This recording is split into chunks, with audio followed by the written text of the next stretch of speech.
দারুণ সুস্বাদু 3 রকমের আলুর ভর্তার রেসিপি আজকে আমি নিয়ে এসেছি আপনাদের জন্য।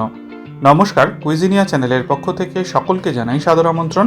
আমার চ্যানেল কুইজিনিয়াকে সাবস্ক্রাইব করে পাশে থাকা বেল বাটন আর অল আইকন প্রেস করে রাখলে সব নতুন ভিডিও নোটিফিকেশন আপলোড হওয়া মাত্র আপনাদের সবার কাছে সবার আগে পৌঁছে যাবে।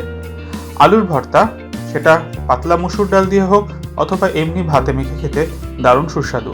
তাই আজকে আমি নিয়ে এসেছি 3 ধরনের আলুর ভর্তার রেসিপি। পুরো ভিডিওটা দেখার অনুরোধ রইল। যদি দেখে ভালো লেগে থাকে একটা লাইক, কমেন্ট, প্রচুর শেয়ার করতে কিন্তু ভুলবেন না। নতুন বন্ধুদেরকে চ্যানেলে স্বাগত জানিয়ে আর পুরনো বন্ধুদেরকে পাশে থাকার জন্য অসংখ্য ধন্যবাদ জানিয়ে শুরু করব আজকের 3 ধরনের আলুর ভর্তার রেসিপি। তার আগে মনে করিয়ে দিই আমার ফেসবুক আর ইনস্টাগ্রামের পেজগুলো কাইন্ডলি ফলো করে নেবেন। এখানে আমি নিয়েছি কিছুটা পরিমাণ আলু সেদ্ধ, যেটাকে ম্যাশ করে রাখা হয়েছে। তার মধ্যে দিয়ে দিচ্ছি পরিমাণ মতো বাটার। এরপর এতে আমি দেব স্বাদ অনুযায়ী নুন, আর তার সাথে দেব গোলমরিচ গুঁড়ো। এখানে আমি ফ্রেশলি ক্রাশ গোলমরিচ পাউডার ইউজ করছি। আপনারা বাজারে যেটা প্যাকেটে পাওয়া যায় সেটাতেও ইউজ করতে পারেন, তবে এটাতে স্মেলটা খুব বেশি ভালো হয়। দেওয়া হয়ে গেল সব জিনিস। এবার এটাকে মেখে নিলাম। আর এটা কিন্তু খুবই সিম্পল, মাত্র 2-3টে উপকরণে তৈরি, কিন্তু টেস্ট কিন্তু এটার অন্য কোনো আলুর ভর্তার থেকে কোনো অংশে কম না। অতি অবশ্যই বাড়িতে এটা ট্রাই করে আমাকে জানাবেন কেমন লাগলো। চলে আসবো দ্বিতীয় রেসিপি নিয়ে।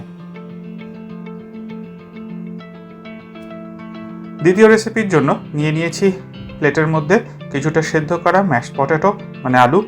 তার সাথে দিচ্ছি আমি ভাজা পেঁয়াজ, এবং পেঁয়াজ ভাজার তেলটাও এর সাথে আমি নিয়েছি। ভাজা পেঁয়াজটা আপনারা আপনাদের পছন্দ অনুযায়ী পরিমাণ মতো নেবেন। আর দিয়ে দিলাম এখানে একটা সেদ্ধ ডিম। এবার ডিমটাকে একটু ভেঙে নিয়ে ওপর থেকে ছড়িয়ে দিলাম স্বাদ অনুযায়ী নুন দিয়ে। এবার এটাকে মেখে নেব। এটাও কিন্তু দুর্দান্ত স্বাদের। এটা শুধু ভাত দিয়ে একবার মেখে খেয়ে দেখবেন অথবা রুটির সাথে ট্রাই করে দেখবেন। অসাধারণ একটা টেস্ট কিন্তু এটার থাকে, যেহেতু ডিমটা এবং ওই ভাজা পেঁয়াজটা দুটো মিলে তৈরি হয়। তাহলে হয়ে গেল আমাদের সেকেন্ড রেসিপি ডান। চলে আসছি থার্ড রেসিপিতে।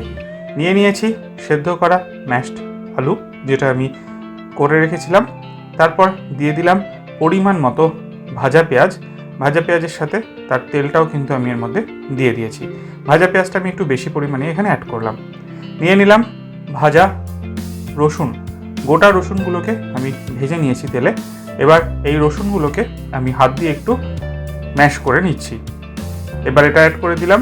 নিয়ে নিচ্ছি স্বাদ অনুযায়ী নুন, আর দিচ্ছি 2টো শুকনো লঙ্কা।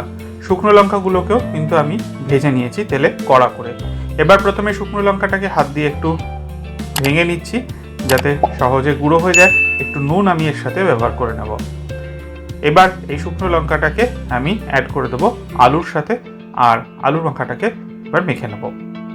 এটা কিন্তু বাঙালির খুবই পরিচিত, খুবই পছন্দের মসুর ডাল গরম গরম পাতলা করে, আর তার সাথে এই আলু চোখা বা আলুর ভর্তাটা জাস্ট ফাটাফাটি, অন্য কিছু কিন্তু লাগে না। তৈরি হয়ে গেল আমাদের থার্ড রেসিপিতে আলুর ভর্তা। তাহলে দেখলেন কত সহজে 3টে আলুর ভর্তার রেসিপি আমি আপনাদের জন্য নিয়ে এসেছি, যেগুলো বাড়িতে অতি অবশ্যই ট্রাই করুন আর কমেন্টে আমাকে জানান কেমন লাগলো। ভালো লাগলে লাইক, কমেন্ট এবং শেয়ার করতে ভুলবেন না। ভিডিও অনেকেই দেখেন হয়তো, কিন্তু সাবস্ক্রাইব করতে ভুলে যান। সাবস্ক্রাইব না করলে আমাদেরও ভালো লাগে না, কারণ আমরা অনুপ্রাণিত হতে পারি না। প্লিজ সাবস্ক্রাইব করে পরিবারের সদস্য হয়ে যান। সবাই ভালো থাকবেন। আজকে পর্যন্তই, নমস্কার।